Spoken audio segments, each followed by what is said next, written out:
Abusia Asɛm to NAPO aye Dr. Matthew Poku Prempe running mate for NDC ewo 2024 about 20 no Asɛm ato no na mepamcho ade na eko dwumadie eye 3-in-1 news na before aye bekwa kwahwe Asɛm ato Dr. Matthew Poku Prempe no yenhye yensem na se every A+ esade ba yebeto so ewo NAPO esade abusia A+ is Ghana for binum still or can kwasi asem ewo social media or can Jimmy Sem will make sense na tembia or ye ne ho ena ewo social media na wonim wakwatwe America president America mampanin eye Donald Trump wakwatwe nimfo nyimi ye ho ade ena busia wode no eye example ade ama Ghana for said ye papa no esipe enkwasi akeka ewo America mamu a nso America for asanso ato aba ade aiden ade ama no nti wo kire se enyam kwasi akeka ena bema wobi ato aba edi against wobi saa no na mahama mu nyina no omo nso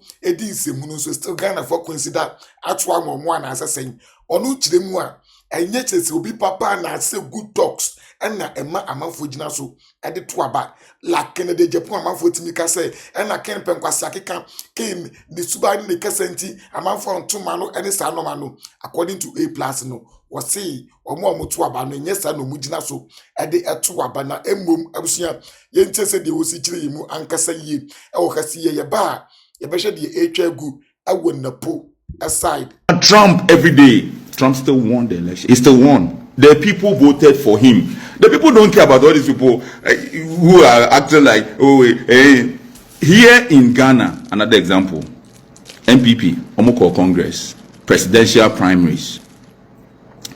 They had Ofuya Koto, they had Alan Chamantin, they had Adai Nimo, they had Kwabne Japan, they had who else? They had a Chamantin, they had all these guys. But for the establishment supporting Bawumia, Kakene Japan will be beaten or simple. It was just that the whole establishment was behind Bawumia. If not, if they go for a contest today, and it's between Bawumia and Kennedy Japan will beat him because he doesn't have the support of the establishment anymore. What does that tell you? The people are looking for a certain kind of people. So you can come and do to say, hey, I read a book, The 33 Strategies of War by Robert Greene. The 33, go and find that book and read. The 33 Strategies of War by Robert Greene. Find that book and read it. It says when people start raising moral issues, you have an advantage over them that they don't want you to use. Anytime you see people start raising moral issues, you have an advantage over them that they don't want you to use. So young man, young woman, don't allow them.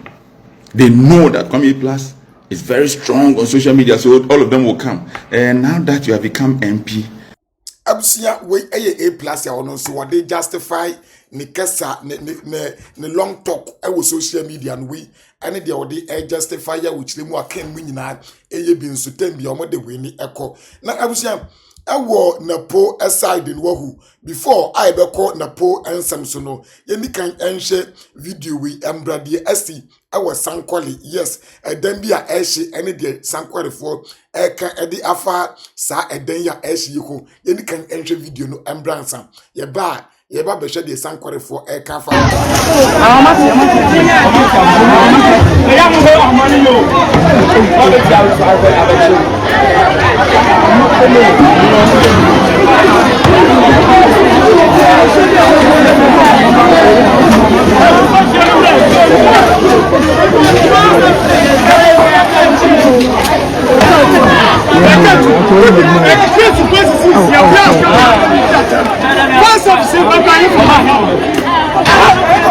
yes, unibibi. According to Sankwari for no, almost say the whole town. When I said a whole town like Sankwari, almost say common fire service. A bindiko area muko fire service bia and bewa any say eja etoko number bina say shidi ebusuya beshi ankasa ya Sankwari for so womusu after say eja eto obi demu ewo omukro ni so na uhwe nipa wodi ensem yi ebre yen ewo social media which them was a big town. Sankwari doesn't have fire service. Sankwari we still live in village. we have some ministers and MPs, but still, more ministers or MPs, but money for your service. Abusia, we are some quality for instance, and now Abusia, I want the ponso aside, no. So when you send a po, ya betu abano. Obe make statement be say, Nanado, Amamu, and Asinanado, Abon Homo more than the president to be a Abako. I said the now see a comparison, no, was Nanado crab Bonomo more than Dr. Kwame Nkrumah, our did you champ one and what yade. Now Abusia. Obi a yebe to aba na according to ono Nanado said the most and I saw yet the best president ever no yen san so enkotie de wokeka biemu a ama NPP fo binum ebu afu no achese omu twa ade aba no yentie no e wo kase yen brayi na wo boyemu about de ekoso ewo NAPO esa na mesramo yenya abochire entie no embra abusan so saka video ya obese na wa like video na fi follow me so a no follow me for more update NAPO wa we Asɛm NAPO Bawumia running mate 2024 election now running mate ma Bawumia and wa ka Asɛm ni nyina no kra MPP form person better no kra MPP for one person better no NAPO aka wa ka wi na NAPO nsɛm na wa ka say e momo bone e na ma omo anka so mo nkrofo no mo ye MPP for no oba nkoto aba mfa mo na omo nkoto ye no so to aba nditi omo 2024 election I course ya eno na ye na interview no say omo tu aye tu omo aba ye tuti omo MPP emayeko na MPP emayeko no enye bibia na omo bone a omo buye no ena ma omo nkrofo ye MPP fo na nkasa ankoto aba na mfa mo because no mu say oman no omo mu oman ni ma nkoye. It was bad governance. Oman govern Ghana ye, Oman mu Ghana ye. Inti na wase omutina fie because nyansa bie nim se amoyoku a o ta na chi ana odi na chi. Na okoto abada ma no oman a waso bu man no sese waso de gu akwama oman ko na nim no. Sa sese no wanye wo mu oman ya de nti na okoto abada ma no. Inti anu ntina wase anu ntina MPP fo no anto abanfama MPP amoyoku na mu di ncho.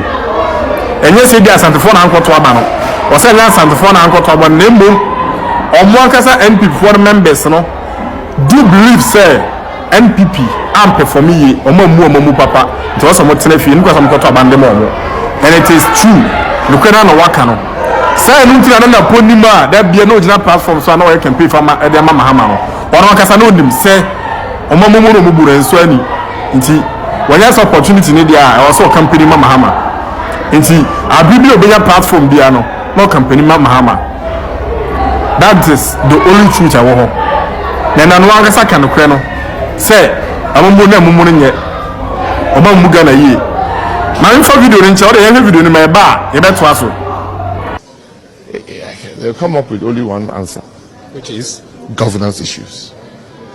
This current government. Governance issues. Explain that, please. See, when people in your party are fed up with the way you are governing, they decide not to go to flock to the opposition, but they don't even want to turn up to vote. So if you've cared to listen, everywhere you go, sometimes in some places, people were even at the police station who were saying they're not going to vote. It has never happened in this country. MPs were begging people who they knew. They said, no, they're not going to vote. That is not about economic resurgence. That's about a deep-seated problem the party hasn't addressed. And that is a party government. Or government? So is it a party problem? There's a party that begets the government. Yeah. True but there's someone who runs it, correct? But true or false? Yes, and when a party begets a government, right, the leadership of the party goes to the government. Right. And I'm telling you, it's a governance issue. If it's a governance issue, it means it's the government, right? How come you didn't notice this, or you noticed by you? Who says people didn't notice it? Why didn't you fix it before? Who says we could fix it? You see, you can't. You're going for the iceberg. You couldn't steer yourself away. No, you can't imagine yourself to be a master of everything at every time. There are certain events that you may not be able to do anything about it, and it will hit you all over the world. It is not MPP that has suffered a crash. Look, in 1992 we had zero representation in Parliament. The team. They come up with only. We eye NAPO na said they will see in 1993 and we have zero na ufri zero na wakwa duru high na ufri high ati abadanwa Jimmy unim se wo kofam et said ye over billions na billions no eswati abofam na office no ne achievement no ay ani obi ofri zero obi edi ade no free zero edi akọ high na won so di free high edi aba zero ete ho ball nwa baso say no kra anya hwe na no kra anya hwe abusunya eyensem ni nsem ye wokan na ambibi fo binom etwa abo no say enye nwanwa say wo no obedi party nanim party no lucy nyomon lucy bi da yes ene ambibi fo abu afu ni ayi pa say di wo si ye na ho nso wonim we nyina so na hye ni trim ana wo di party nanim ana wo ye campaign eye na ho se no na ado aban a perform better than Kwame Nkrumah and wa perform than say abusunya emprempem die we ane die etwa gu a wo no ni party members so etwa ade abolo na and this for the yenka yes subscribe for updates na amazing aka you talk too much mefa wo nc ahasi ye